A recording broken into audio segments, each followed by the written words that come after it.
Guys రీసెంట్‌గా popular OTT platform అయినటువంటి ETV విన్‌లో మన 'సన్ముఖ్ జస్వంత్' లీడ్ యాక్టర్‌గా వచ్చిన 'లీలా వినోదం' అనే మూవీ అయితే స్ట్రీమ్ అవుతుంది కదా! అయితే నేను ఆ మూవీని జస్ట్ ఇప్పుడే చూడడం అయితే జరిగింది. సో, ఈ వీడియోలో మనం ఏంటంటే గైస్ అసలు ఆ మూవీ ఎలా ఉంది, ఏంటి అనేది డిస్కస్ చేద్దాం. ఓకేనా? అయితే ఇక్కడ ఫస్ట్ ఆఫ్ ఆల్ ఈ మూవీలో స్టోరీ లైన్ ఏంటి అనే విషయానికి వచ్చినట్లయితే గైస్, ప్రసాద్ అనే అబ్బాయి 3 సంవత్సరాలుగా లీలా అనే అమ్మాయిని లవ్ చేస్తూ ఉంటాడు. అయితే ఒకరోజు ప్రసాద్ ఏమో లీలాతో చాట్ చేస్తున్నప్పుడు తనకి ప్రపోజ్ చేస్తాడనమాట.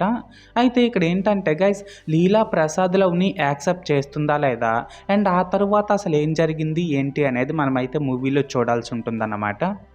సో, మొత్తానికి అర్థమైంది కదా స్టోరీ లైన్ ఏంటి అనేది. అయితే ఇప్పుడు ఈ మూవీ ఎలా ఉంది అనే విషయానికి వచ్చినట్లయితే గైస్, మూవీ అయితే పర్లేదండి, బాగానే ఉంది.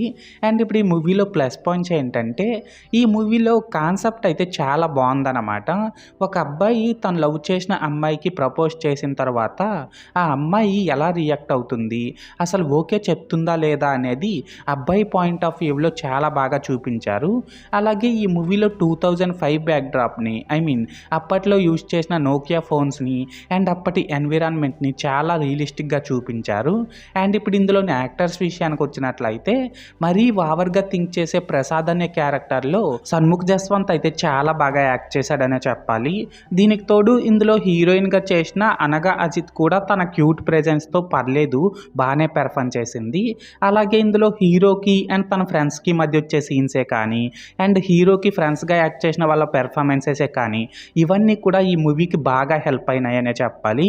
లాస్ట్‌గా ఏంటంటే, ఇందులో కొన్ని ప్లేసెస్‌లో కామెడీ బాగానే ఉంది. And cinematography, editing work, BGM, songs ఇవన్నీ కూడా పర్లేదు, స్టోరీకి తగ్గట్టు డీసెంట్‌గానే ఉన్నాయి. సో, మొత్తానికి ప్లస్ పాయింట్స్ విషయానికి వచ్చినట్లయితే ఇదన్నమాట మ్యాటర్. అండ్ ఇప్పుడు ఈ మూవీలో మైనస్ పాయింట్స్ ఏంటంటే గైస్, ఈ మూవీలో పెద్దగా స్టోరీ లేకపోవడం వల్ల అక్కడక్కడ కొంచెం బోరింగ్ ఫీల్ అయితే మనకు కంపల్సరీగా కలుగుతుంది. అలాగే ఇందులో కొన్ని ప్లేసెస్‌లో కామెడీ అయితే ఓకే గానీ, ఇంకొన్ని ప్లేసెస్‌లో మాత్రం కామెడీ అస్సలు వర్కౌట్ అవ్వలేదన్నమాట. లాస్ట్‌గా ఏంటంటే, ఇందులో స్టోరీ అనేది మనలో చాలామంది రియల్ లైఫ్‌లో జరిగినట్లే ఉంటుంది. సో, దానివల్ల ఏంటంటే, ఇందులో నెక్స్ట్ ఏం జరగబోతుంది అనేది మనమైతే కొద్దిగా సింపుల్‌గా గెస్ చేసేయగలుగుతాం అన్నమాట. సో, మొత్తానికి మైనస్ పాయింట్స్ విషయానికి వచ్చినట్లయితే ఇదన్నమాట మ్యాటర్. అయితే ఇక్కడ ఓవరాల్‌గా ఏంటంటే గైస్, ఈ 'లీలా వినోదం' మూవీ బాగుందా బాలేదా అనేసి అంటే, నేను ముందు చెప్పినట్లు పర్లేదండి, బాగానే ఉంది. అండ్ నేను ఈ మూవీకి 5కి 3 రేటింగ్ ఇస్తున్నా. సో, మీరు కూడా ఒకవేళ ముందే ఈ మూవీని చూస్తున్నట్లయితే మీరు దీనికి ఎంత రేటింగ్ ఇస్తారో అది కామెంట్ సెక్షన్‌లో చెప్పేయండి. ఓకేనా? This is Lokesh signing out. జై హింద్.